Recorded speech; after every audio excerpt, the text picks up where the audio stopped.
నమస్తే, welcome to Andhraprabha. ప్రస్తుతం నాతో పాటు ఉన్నారు కమ్మ కార్పొరేషన్ డైరెక్టర్ అడుసుమిల్లి శ్రీనివాస్ గారు. ఆయనతో మాట్లాడే ప్రయత్నం చేద్దాం. రీసెంట్ గా అమరావతి విషయంలో పార్లమెంట్ లో అయితే బిల్ పాస్ అవ్వడం జరిగింది. సో దాని గురించి మరిన్ని వివరాలు తెలుసుకునే ప్రయత్నం చేద్దాం. నమస్తే సార్. అంటే ఎందుకు సార్ ఇన్నేళ్ళు ఎందుకు పట్టింది అమరావతి బిల్ ఆమోదం తెలపడానికి పార్లమెంట్ లో? యాక్చువల్గా అయితే అసలు ఆ బిల్లు గురించి మనం ప్రత్యేకించి బిల్లు చేయాల్సిన అవసరం లేదండి, ఆ రాజధాని గురించి అని. ఎందుకంటే రాష్ట్రం విభజించిన తర్వాత ఆంధ్రప్రదేశ్ కట్టుబట్టలతో వెళ్ళాము. అక్కడ చంద్రబాబు నాయుడు గారి పిలుపు మేరకు రాజధాని కోసం రైతులందరూ భూములు ఇచ్చారు. అక్కడ రాజధాని ఏర్పాట్లు జరిగినాయి. అమరావతి ఆనాడు ప్రధానమంత్రి మోడీ గారు కూడా వచ్చి శంకుస్థాపన చేశారు. అక్కడ కార్యక్రమాలు నిర్వహిస్తూ వచ్చారు. అయితే జగన్మోహన్ రెడ్డి గారు అప్పట్లో 14-19 ఆ టైంలో ఆయన పాదయాత్ర చేశాడు. తర్వాత రాజధాని విషయంలో జగన్మోహన్ రెడ్డి గారు వస్తే రాజధానిని మారుస్తాడు అనేటువంటి ప్రచారం జరిగితే దానికి ఆయన వివరణ ఇచ్చాడు.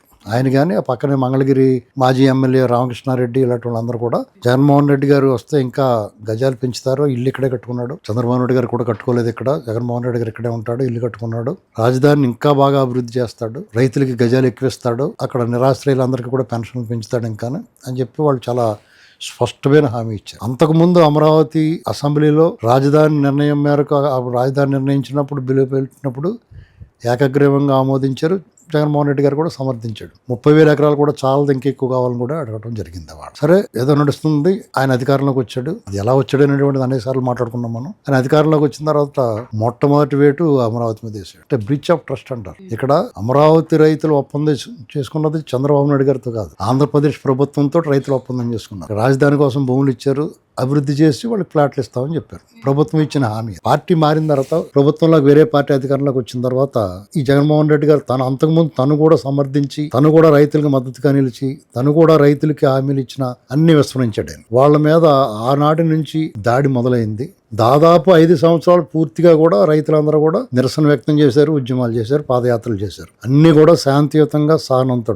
అంటే వాళ్ళ మీద జరిగిన దాడి ఎలా ఉందంటే నాజీలు మించిన నియంత్రణలాగే వ్యవహరించారు. చాలా నిరంకుశం, నియంతృత్వం, నిర్బంధం కొనసాగిందండి. వాళ్ళలో వాళ్ళ సొంత నేల మీద వాళ్ళ గుర్తింపు కార్డులు చూపిస్తేనే కానీ వాళ్ళకి అటు ఇటు తిరగడానికి కూడా అవకాశం లేకుండా చేశారు. అమరావతి రాజధాని విషయంలో ఏదైతే బిల్ పాస్ అవ్వడంతో 3 రాజధానుల కాన్సెప్ట్ ఆగిపోతుందంటారు. ఇంకా నా లెక్క ప్రకారం అయితే 3 రాజధానుల కాన్సెప్ట్ అనేటువంటిది ఇంక భవిష్యత్తులో ఎప్పుడు వినిపించదండి. అంటే చాలా మందికి జగన్మోహన్ రెడ్డి గారు ఒక ఆశ పెట్టాడు, నేను మళ్ళీ వస్తాను, నేను వచ్చిన తర్వాత దీన్ని అంగ చూస్తాడు అని కొంతమంది ఆశ పెట్టుకున్నారు. అది జరగని పని అండి. ఎందుకంటే ఖచ్చితంగా పెరుగుద్దండి. ఎందుకంటే అసలు రాజకీయాల్లో ఉన్న నాయకుడు, ముఖ్యమంత్రిగా పనిచేసిన ఆయన ప్రజల పట్ల ప్రజాహితం కోరుకున్నవాడు, ప్రజల క్షేమం కోరుకున్నవాడు, సంక్షేమం కోరుకున్నవాడు. అసలు ఎవరన్నా రాష్ట్రంలో పెట్టుబడులు పెడతాను, అభివృద్ధి చేయడానికి వస్తాం, ఉపాధి కల్పిస్తాం ఉన్న వాళ్ళని బెదిరించడం అనేటువంటిది చాలా విచిత్రమైన ధోరణి. మీకు మిగతా రాజకీయ నాయకులకి జగన్మోహన్ రెడ్డికి చాలా వ్యత్యాసం ఉంది. జగన్మోహన్ రెడ్డి రాజకీయ నాయకుడు కాదు, ఖచ్చితంగా అతను ఒక ముఠా నాయకుడిలాగా వ్యవహరిస్తున్నాడు. అంటే ఫ్యాక్షన్ మనస్తత్వం ఉన్న వ్యక్తి. అతను పెరిగిన వాతావరణం అలాంటిది. ఇప్పుడు మావి గన్ మీద మీ అభిప్రాయం ఏంటి? ఇప్పుడు మంగళగిరి, గుంటూరు, అదే మంగళగిరి, సంథింగ్ ఏదో చెప్పారు, విజయవాడ, గుంటూరు, మా వీగన్ అని చెప్పేసి అని ఏదో అంటే మా ఊళ్ళో ములకలంగి పిచ్చోడు ఉండేవాడు. మా ఊరు వచ్చేవాడు మా చిన్నప్పుడు పెళ్ళిళ్ళు, చావులు, పుట్టులు ఇలాంటి రకరకాల ఫంక్షన్లు జరుగుతాయి కదా, విందు భోజనాలు ఉంటాయి కదా, వాటిని తినడం కోసం మా సమీప గ్రామం నుంచి ఒక అతను వచ్చేవాడు. వాడు మేము ములకలంగి పిచ్చోడు అనేవాడు. అంత నార్మల్ గా బాగానే ఉండేవాడు మనిషి. శుభ్రంగా భోజనం చేసేవాడు, వెళ్ళేవాడు, ఎవడొకళ్ళు అరుగు మీద పడుకునేవాడు. ఈ విందు భోజనాలు లేని రోజు ఎవడొకడు కేకేసి పెట్టివారు భోజనం తిరుగుతూ ఉండేవాడు. వాడు పిచ్చోడు ఎలా తెలుస్తుంటే మన ముక్కు గోకుతుంటే ఆడు కోపం, వాడు ముందుకెళ్ళి ముక్కు గోకేవాళ్ళు, మేము పిల్లలం కదా, ఆడు రాళ్ళిచ్చి కొట్టి మా ఎంబడబడేవాడు. అలా గోకనంతసేపు మామూలుగా కనిపించు. జగన్ కూడా అంతే మామూలుగా కనిపిస్తూ ఉంటాడు. రాష్ట్రానికి ఏదైనా మేలు జరుగుతుంది అన్నప్పుడు అతను రేగుద్ది అనమాట. వచ్చి ఇలాంటి మాటలు మాట్లాడు. మనం ఇలాంటి ఇంటర్వ్యూలు మీరు చేస్తారు, మేము మాట్లాడతాం. అంటే మానసిక రోగం అండి అతని మనసు. అంటే ఒక ప్రతిపక్ష పార్టీ ప్రతిపక్ష నేతగా ఆయన కొన్ని అంటే వాళ్ళ అభిప్రాయాలు కూడా చెప్పినప్పుడు ఇటు ప్రభుత్వంలో ఉన్నవారు కూడా తీసుకోవాలి కదా. ఎంత తీసుకోవాలండి? ఏకపక్షంగా ఇలా మాట్లాడడం కూడా కరెక్టే అంటారు? అంటే బేసిక్ అడుగు అతను ఎంత తీసుకోవాలి? ఇప్పుడు నార్మల్ మనుషులు చెప్తే వింటారు. ఇప్పుడు మీరు ఎర్రగడ్డ బిచ్చి ఆసుపత్రికి వెళ్తారు, అక్కడ మీరు ఏదో వాళ్ళు చెప్పింది చేస్తారు. మీరు చెప్పండి. మీరు ఇంకా జగన్మోహన్ రెడ్డిని రాష్ట్రంలో ప్రతిపక్ష పార్టీకి అధినేత, అతను రాష్ట్ర శ్రేయస్ కోరేవాడు, రాష్ట్రం కోసం పనిచేస్తాడని అనుకుంటున్నారు మీరు ఏమన్నా? అలా అనుకుంటే ఖచ్చితంగా రాష్ట్రంలో ఇంకా అనేక పార్టీలు ఉన్నాయి. కాంగ్రెస్ పార్టీ ఉంది, వాళ్ళ మాట తీసుకోవాలి. సిపిఐ సిపిఎం ఉంది, వాళ్ళ పార్టీ తీసుకోవాలి. అక్కడక్కడ పల్స్ గా టోపులిట్టు కనపడతారు ఆ పార్టీ వాళ్ళని కూడా వాళ్ళ మాట కూడా వినొచ్చు. అంతేగాని జగన్మోహన్ జగన్మోహన్ రెడ్డి వాళ్ళ గ్యాంగ్, నేను గ్యాంగ్ అంటాను, పార్టీ కూడా కాదు, ఆ గ్యాంగ్ ఎంత ఉన్మాదంగా వ్యవహరిస్తున్నారండి. నేను అధికారంలోకి వస్తే పొట్టేళ్ళు నడుగుతాను, రప్పడిస్తాను. ఆడు ఏం రాజకీయ నాయకుడు అండి? ప్రజలకు ఏం మేలు చేస్తాడు అసలు అతను రాజకీయ నాయకుడికి ఎలా చూస్తున్నారు మీరు? పూర్వం బ్రిటిష్ గవర్నమెంట్ టైంలో దారులు కాసిన దోపిడీ దొంగలు, దగ్గులు, పార్టీ ముఠాలు ఉండి వాళ్ళందరికీ సెటిల్మెంట్ చేసి ఒక గ్యాంగ్ కింద ఒక ఏరియా పెట్టి అక్కడి నుంచి వాళ్ళు బతకమని చెప్పేవారు. అలాంటి వాళ్ళు ఏ రకంగా మీరు తీసుకుంటారు వాళ్ళని? అతను ఒక రాజకీయంగా ఆలోచించి, రాజకీయ నాయకుల్లో ప్రజాహితం కోరి ప్రజల కోసం ఆలోచించేవాడైతే అతను ముందు చెప్పాడు 19 ముందు మాటలు, అవన్నీ ఆచరించాలా. బటన్ నొక్కి డబ్బులు వేయటం ఒకటే రాజకీయం, అదొకటే పరిపాలన అనుకున్నవాడు ఏ రకంగా మీరు అతను మీ నాయకుడిగా అంగీకరిస్తారు? నాయకుడిగా అంగీకరించడం కాదు, ఆల్రెడీ ఆయన ఎక్స్-సీఎం కాబట్టి పరిగణించాలి. ఒక్కొక్కసారి కాల్ జారి పొరపాటు జరుగుతూ ఉంటుంది. ఒక్కొక్కసారి మన పొరపాటులో జేబులు కొట్టేస్తారు. పొరపాటు మన సూట్ కేసు పోగొట్టుకుంటాం. అలాగే జరిగింది 5 ఏళ్ళు సమయాన్ని పోగొట్టుకున్నాం, విలువైన సమయాన్ని పోగొట్టుకున్నాం. ఒక మాయ మంత్రం మోళి రోడ్డు మీద మోళి చేస్తూ ఉంటారు, అంత నిజం అనుకోకూడదు. ఒకసారి అనుకుంటాం, దెబ్బైపోతాం. అలాగే దెబ్బైపోయారు జనం. అతను వాస్తవం తెలుసుకున్నారు.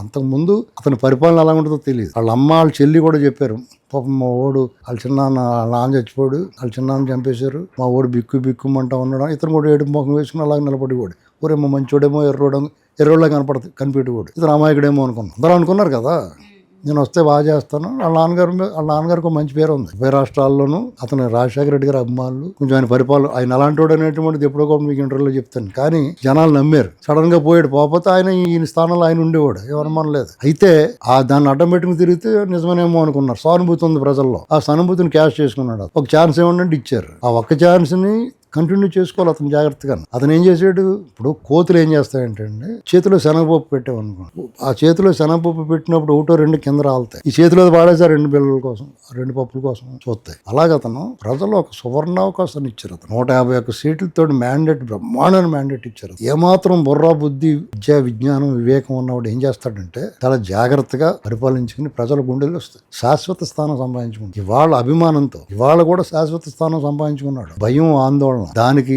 అలంకరణకు ఆగ్రహం, ఆవేశం, ఆక్రోశం, ఉక్రోషం, రోషంతో రగిలిపోయారు జనం. ఎందుకంటే ఇచ్చేయడొద్దు మాకు అనుకున్నారు. అందుకని తోసాదులు పడేసి అప్పుడన్నా మార్పు రావాలి. మనం ఒక పాలసీ తీసుకున్నాం, మనం ఒక మొండిగా వెళ్ళాం. అతను అది మంచి జరుగుతుందని అనుకుని ఉండొచ్చు.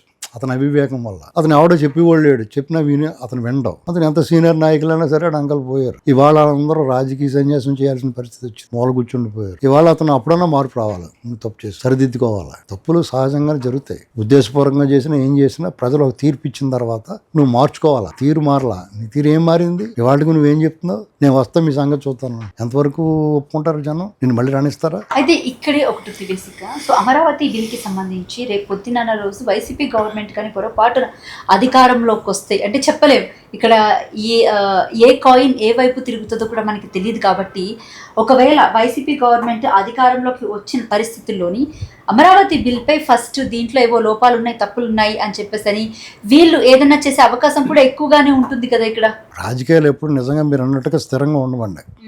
ప్రజల అభిప్రాయం కూడా మారుతూ ఉంటుంది, అది వేరియబుల్, కాన్స్టెంట్ కాదు. కానీ ఇతను మాత్రం భవిష్యత్తులో రాజకీయాల్లోనే ఉండడం, జైల్లో ఉండడం తన జీవితకాలం అంతా, మిగిలిన కాలం. నేను ఎందుకు చెప్తున్నానంటే అది అతను సాధారణ మనిషి ప్రవర్తించే విధం కంటే కూడా అబ్నార్మల్గా ప్రవర్తించాడు. అతనిలో ఉన్న పైశాచికత్వం, కర్కసత్వం, క్రూరత్వం, దుర్మార్గం, అరాచకం, అవినీతి అన్ని అన్లిమిటెడ్గా పోయింది. సాచ్యురేటరీ పాయింట్ అంటారు, దాని మించి వెళ్ళిపోయింది. కాబట్టి ప్రజల్లో అతని పట్ల ఒక యావగింపు ఉంది. మరి ఇంకా అతని వెనకాల ఒక 39% ఓటింగ్ ఉంది కదా, జనం ఉన్నారు కదా అని చెప్పి అనొచ్చు మీరు. అది చాలదండి. అది బటన్ నొక్కడం వల్ల కొంతమంది అతని వల్ల డబ్బులు పడిన వాళ్ళు ఉంటారు కదా, ఆ లబ్ధి ఒకవేళ చేజారిపోద్దేమో అని అతనికి సపోర్ట్గా నిలబడి ఉండొచ్చు. అతనికి అన్నీ ఎక్కిపిస్తున్నారు కదా. ఇవాళ 2002 కుమార్ అంటాడు, అతనికి ఏం సిగ్గులేదు కాబట్టి జగన్ డబ్బులు ఇచ్చాడు, చంద్రబాబు అభివృద్ధి చేస్తున్నాడు అంటారు. చంద్రబాబు డబ్బులు ఇస్తున్నాడు, అభివృద్ధి చేస్తున్నాడు అని చెప్పాలి అతను. అలా చెప్పకుండా అతను ఏమంటాడు, జగన్ ఏమో డబ్బులు ఇచ్చాడు, డబ్బులు బాబు సొమ్ము ఇచ్చాడా? జగన్ ఎవరైనా సరే వాళ్ళు బాబు సొమ్మేవారు కదా. అతను దొబ్బేసిన డబ్బులు తలకోకాత పంచి పెడతారు, ఏమో బలికి ఇచ్చాడు బాబు, దొబ్బిడి కానీ వీరప్పన్లాగా మానే ఇచ్చాడు అనుకోవచ్చు. అలాగే ఇవ్వలేదు కదా. 1,00,000 కోట్లు కొట్టేస్తే అందులో 43,000 కోట్లు సీజ్ చేస్తే మిగతా సొమ్ము ఎంత అయిపోయి ఉంటుంది? మీరు ఒక 20 ఏళ్ళ క్రితం ఒక ఆసు బంగారం కొనుక్కున్నారు, ఇవాళ ఎంతది? అతను దుబ్బేసిన సొమ్ము అంతా బంగారం మీద, భూముల మీద పెట్టాడు. చాలా వరకు దుబాయ్లో పెట్టి దోలు తీరింది అనుకున్నది వేరే కదా. మరి ఆఫ్రికన్ కంట్రీస్లో భూములు ఈ ప్రపంచంలో అన్ని దేశాలు వీళ్ళు పెట్టుబడులు ఉన్నాయి. మనీ లాండరింగ్ ఏమి మానలా. ఎవిడెన్స్ ఉందంటే టీడీపీ పార్టీ వాళ్ళ దగ్గర ఈ విషయాలన్నీ మాట్లాడుతున్నారు కాబట్టి ఎవిడెన్స్ లేకుండా, ఒక అథెంటికేషన్ లేకుండా మనం కూడా అవతల వ్యక్తి మీద నింద అనేది వేయకూడదు. సో అవన్నీ ఎవిడెన్స్గా ప్రూవ్ చేసిన తర్వాత ఏదైనా మాట్లాడొచ్చు అని అంటే ఓకే, వ్యక్తిగతంగా వెళ్ళడం ఒక తీరు, పొలిటికల్గా దెబ్బ కొట్టడం ఒక రకం. సో పొలిటికల్ పాయింట్స్ మీద ఎక్కువగా ట్రిగర్ చేస్తూ ఉండాలి కదా వాళ్ళు చేసినటువంటి. ఇప్పుడు అతను 16 నెలలు జైల్లో ఉన్నాడు, 43,000 కోట్లు సీజ్ అవటం, A1గా 18 కేసుల్లో ఉండటం, ఇది ఎవిడెన్స్ కాదా? అతను ఎందుకు నేను నిర్దోషిని నిరూపించుకోవట్లేదు? ఇప్పుడు అతను అంత స్వచ్ఛమైన శుద్ధపోసం, నేను మీకు కనిపించినంత ఎర్రోడిని, మనకందరికీ కనిపించే అంత ఎర్రోడు అనుకుంటే, అతను ప్రతిరోజు వాళ్ళు నెలకోసారి వాయిదేస్తే కుదరదు, ఇవాళ పొద్దున్న సాయంత్రం మధ్యాహ్నం పెట్టండి అని తేల్చండి అని చెప్పాలి కదా. ఎందుకు దాక్కున్నాడు, పారిపోతున్నాడు, 6 నెలలు కొనేసుకుంటున్నాడు, సూట్ కేసులు ఇచ్చేసి. అతను దొబ్బిన డబ్బులో సగం డబ్బు ఇలాగే వాడాడు. అతని దగ్గర కూడా అంత నిలబెట్టుకోలేదు ఏమని. లక్కీగా అన్ని పెరిగినాయి కాబట్టి అతను సొమ్ము. అది కాకుండా 5 ఏళ్ళు దోపిడి. అతను దీనికి ఆధారాలు ఏం, ముంచేతి కంకణానికి అర్థం కావాలా మీకు? ఇక్కడ వాచ్ ఉంది, మీరు అర్థంలో పెట్టి చూసుకుంటారా, ఇలా చూసుకుంటారా డైరెక్ట్గానే, అంతే. దానికి ఏం రిసీట్లు అయి ఉంటాయా రుజువులు చేయడానికి? అతను దొబ్బేసిన దొబ్బుడికి మీకు అతను ₹1 కోటి పఫలో 3 కోట్లు పఫలు తిన్నారన్నారు. అతను ఒకటి తినలేదు నిజంగానే. ఆ ఇంటికి డబ్బులు లెక్కెట్టి వాళ్ళు ఉంటారు కదా, క్యాష్ అండ్ క్యారీ కదా లెక్కరంతానే. మరి ఆ డబ్బులు లెక్కెట్టాలి కదా, ఎవడో ఒకడు మిషన్ల మీద లెక్కెట్టినాయి కానీ రబ్బర్ బ్యాండ్లు వేసి కట్టాలి కదా, దానికే వాడాడు. రైట్. ఇది సార్, ఇప్పుడు ఈ బిల్ పాస్ అవ్వడం వల్ల ఆంధ్రప్రదేశ్లో ముఖ్యంగా విజయవాడ కానీ, మంగళగిరి కానీ, లేకపోతే అమరావతిలో కానీ ఉద్యోగ అవకాశాలు ఏ రీతిగా ఉండబోతాయంటారు? ఏమండి, ఆంధ్రప్రదేశ్లో జగన్మోహన్ రెడ్డి అనేటువంటి పేడ 5 ఏళ్ళు పట్టిందండి. వాళ్ళు పెంచిన అడవులు పెంచాడు, అందులో ఆ జంగిల్ క్లియరెన్స్ చేయడానికి వీళ్ళు కొండ సెలవులను అవి పెంచుకున్నాడు, అందులో అవన్నీ క్లియర్ చేయడానికి చాలా 6 నెలలు పట్టింది వాళ్ళకి. ఇప్పుడు జంగిల్ క్లియర్ చేసేవాళ్ళు జంగిలీ కొడుకుని క్లియర్ చేయమని అని అడుగుతున్నాం మేము. ఎందుకంటే అక్కడ ఇసుక నిర్మాణ సామాగ్రి ఎత్తిపోయిన వాళ్ళు, దానికి వాళ్ళు ఎత్తిపోతుంటే కళ్ళు నోరు వదిలేసి చూసిన అధికారులు, వీళ్ళందరి సంగతి చూడమంటే వీళ్ళు మంచి ప్రభుత్వం కదా, కాబట్టి వీళ్ళు ఏం చేస్తున్నారంటే కక్ష రాజకీయాలు, వాళ్ళు పని పట్టడం తర్వాత చూద్దాం, ముందు మనం ఇచ్చిన హామీలు నెరవేర్చాలి. వాళ్ళు కొన్ని హామీలు ఇచ్చారు కదా, ఆ క్రమంలో పెన్షన్లు పెంచుతా ఉన్నారు, పెంచారు. అమ్మఒడి అని చెప్పి ఇంటి ఒకళ్ళకి ఎత్తే 5 ఏళ్ళలో 3 సార్లు ఎత్తేళ్ళు. లాస్ట్ ఇయర్ ఆల్రెడీ తల్లికి వందనం పేరు ఇంట్లో ఎంతమంది ఆడపిల్లలు ఉంటే అంతమందికి ఇచ్చారు. రేపు మళ్ళీ జూన్ 2వ తారీఖున మళ్ళీ ఇచ్చేస్తున్నారు. డిఎస్సీ వేస్తున్నారు. ముందు 16,000, ఇప్పుడు మళ్ళీ 10,600. అది కాకుండా చెప్పినవి కాకుండా అన్నా క్యాంటీన్లు, బస్సుల్లో ఫ్రీ, వికలాంగులు దివ్యాంగులకు కూడా ఫ్రీ ఇచ్చారు. ఇలాగ వాళ్ళు చెప్పిన హామీలు ఒక్కొక్కటి నెరవేర్చుకుంటూ వస్తున్నారు. 2 ఏళ్ల పాటు అమరావతి పోలవరం గురించి మాట్లాడలేదు వాళ్ళు. అమరావతిలో ఇవాళ నిన్న కాక మొన్న నేను రాత్రి వెస్ట్ బైపాస్లో వెళ్తుంటే ఆ బైపాస్ అటు ఇటు కూడా అర్ధరాత్రి కూడా వెలుగుల విరజింతో వర్క్ జరుగుతూ ఉందండి అక్కడంతా. దాని గురించి మాట్లాడలేదు, పనుల్లో చూపిద్దాం అనుకున్నారు. పోలవరం డయాఫ్రామ్ పనులు పూర్తి అయిపోయింది. నిన్న అక్కడ మంత్రి రామారెడ్డి గారు వెళ్ళారు. అక్కడ నేను పోయిన నెలలోనే అక్కడ స్వయంగా ఫీల్డ్ విజిట్కి వెళ్ళాను. నేను ప్రాజెక్ట్ మేనేజర్ దగ్గరుండి చూపించాడు నాకు అక్కడంతా. రేపు 27 కల్లా పోలవరం పూర్తి అవుతుంది. ఏ రోగమా జగన్మోహన్ రెడ్డికి? 5 ఏళ్ళ సమయంలో ఎందుకు పూర్తి చేయలేదండి? 70% పూర్తయింది. దాన్ని ఏంటి కక్ష అంటున్నాను నేను. నీకు అధికారం, నువ్వు కూడా ఈ రాష్ట్రం వాడివే కదా, ఈ ప్రజలందరూ నిన్ను ఆదరించారు కదా, నీ మీద ప్రేమ చూపించారు కదా, చూపించిన వాళ్ళకి ఎంత తిరిగి ఇవ్వాలి? మిర్చి సినిమాలో ఏమంటారు ప్రభాస్, వాళ్ళు ప్రేమిస్తున్నారు, ఆఫ్టర్ ఆల్ ప్రేమిస్తున్నారు, మనం ఏమిస్తాం, మనం తిరిగి ప్రేమించమంటాడు కదా. నువ్వేం చేసేవాళ్ళు? మెడకొరికావు, నువ్వు రక్తం తాగావు. రక్తం మామూలుగా తాగలేదు, బొబ్బాస్ కొట్టం వేసి, నువ్వు స్ట్రాయిస్ తాగుతావు డ్రింక్, అతను బొబ్బాస్ కొట్టం వేసి తాగాడు. అయితే ఇన్నేళ్ళు పట్టింది కదా అమరావతి, ఇప్పుడు రాష్ట్రం విడిపోయి దాదాపు మీరు ఇన్నేళ్ళు పట్టింది. 5 ఏళ్ళు అనేటువంటిది అమావాస్యను వదిలేయండి. 10 ఏళ్ళు అవుతుంది రాష్ట్రం విడిపోయి. 10 ఏళ్ళు అయింది. 2017 అక్టోబర్లో కూడా వీళ్ళు ఎన్జిటి కేసులు వేసి ఎక్కడికక్కడ వీళ్ళు యజ్ఞయాగకుండాలను విధ్వంసం చేసే రాక్షస మోకుంది అతను వెనకాల. శర్మని ఉంటాడు అక్కడ వైజాగ్లో, వాడు ఇదే పని. ఏమి రిటైర్ అయిపోయి ఇంట్లో పెన్ను కాగితం పుచ్చుకుని పిటిషన్లు పెడతా కూర్చొని ఉంటాడు. రాష్ట్ర ద్రోహులండి వీళ్ళంతా. వీళ్ళకి ఏం పాపం చేశారు ఆంధ్రప్రదేశ్లో?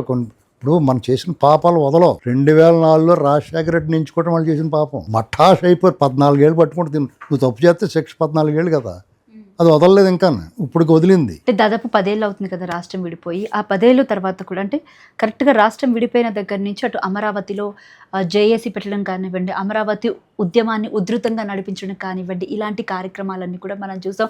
చాలామంది నష్టపోయినటువంటి తరుణంలో అమరావతిని డెవలప్ చేసుకుందామని ఆంధ్ర ప్రజలంతా ఏకమై ముందుండి నడిపించినటువంటి ఆ తరుణంలో ఈరోజు ఎట్టకేలకైతే బిల్ పాస్ అయింది. అయితే ఇంతకాలం కూడా రైతులు నష్టపోయినటువంటి సందర్భం ఏమైనా కనిపించింది అంటారా? నష్టమే కదండి పాపం. ఇప్పుడు వాళ్ళు దాన్ని సిద్ధపడి ఇచ్చారు. ఏంటి, భూములు ప్రభుత్వం తీసుకుని దాన్ని డెవలప్ చేసి వాళ్ళకి గజాలు ఇస్తారో, రాష్ట్రానికి ఇచ్చినట్టు ఉంటుంది, వాళ్ళకి కూడా బెనిఫిట్ ఉంటుంది కదా. ఇప్పుడు నువ్వు డెవలప్మెంట్కి ఇచ్చినట్టే. ఇది ప్రభుత్వ ఖజానా నుంచి రూపాయి పడకుండా సెల్ఫ్ సస్టైన్ ప్రాజెక్ట్ అండి ఇది. అమరావతి నిర్మాణం దానికి 1 లక్ష అవుద్ది, 10 లక్షలు అవుద్ది. నీకు ఎందుకు? నీది కానప్పుడు రాష్ట్ర ప్రభుత్వం ఖజానా నుంచి పబ్లిక్ మనీ, ప్రజల పన్నుల రూపంలో కట్టిన ఒక్క రూపాయి కూడా ఖర్చు పెట్టకుండా ఏదైతే భూములు రైతులు ఇచ్చారో ఆ భూములు తాలూకు నుంచి వచ్చే దానితో దాన్ని కట్టడానికి వాళ్ళు ప్రయత్నం చేశారు. దాన్ని ఇప్పుడు అక్కడ సమస్య ఎక్కడ వచ్చిందంటే జగన్మోహన్ రెడ్డికి ఈ ప్రాజెక్ట్ పూర్తి అయితే పేరు చంద్రబాబుకి వస్తుందండి. ఈర్ష్య, ద్వేషము, అసూయ, కుళ్ళు, కల్మషం ఉన్న వాళ్ళకి మనశ్శాంతి ఉండదు. అసలే కోతి ఆ పైన కళ్ళు దాగింది, నిప్పు తొక్కింది అన్నట్టు అసలే ఈ కుళ్ళు బుద్ధి ఇలాంటి అన్నట్లయితే అతను ముఖం ఫేర్గా ఎప్పుడు ఉందండి. Face is the index of mind. నీ మనసు ప్రశాంతంగా లోపల కల్మషం లేకపోతే తేటగా నీ ముఖం చూడ ఎంత తేటగా కనపడుతుందో. కుళ్ళు కుశుద్ధి ఉండకూడదు. క్లియర్గా ఉండాలంటే, స్వచ్ఛమైన నవ్వు కనపడాలంటే నీ లోపల కుళ్ళు బుద్ధి ఉండకూడదు. నీకంత ప్రేమించిన మనుషుల్ని నేను గెలిపించిన ప్రాంతం అది అమరావతిలో.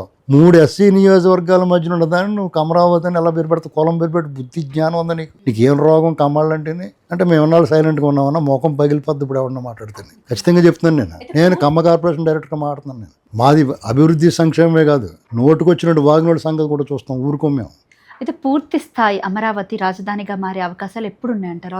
ఆల్రెడీ దీని కొత్తగా మారేది ఏముండదండి. అసలు మీకు చరిత్ర తెలుసుకోవాలి. 1000 సంవత్సరాల క్రితమే అమరావతి ప్రాంతాన్ని రాజధానిగా చేసుకుని భారత ఉపఖండాన్ని పరిపాలించిన ప్రాంతం అది. విద్య, వైద్యం, వాణిజ్యం, కళలో అసలు ఈ ప్రపంచానికే నాగరికత నేర్పింది. తెలుసా మీకు ఆ విషయం?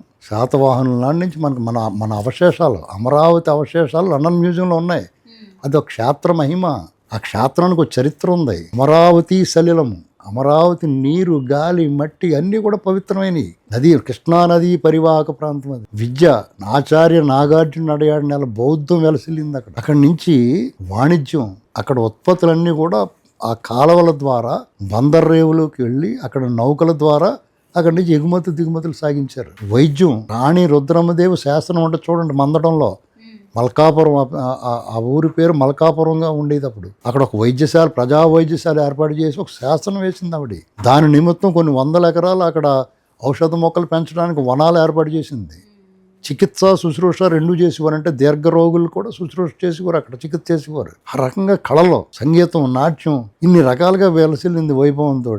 ఆ ప్రాంతాన్ని అది విధిలిఖితమో యాదృచ్ఛికమో తెలియదు. మళ్ళీ తిరిగి అదే ఆంధ్రుల రాజధానిగా మారింది. అది ఎవరో చంద్రబాబు నాయుడు గారో లేకపోతే మీరో నేనో చెప్పింది కాదు, అది విధి.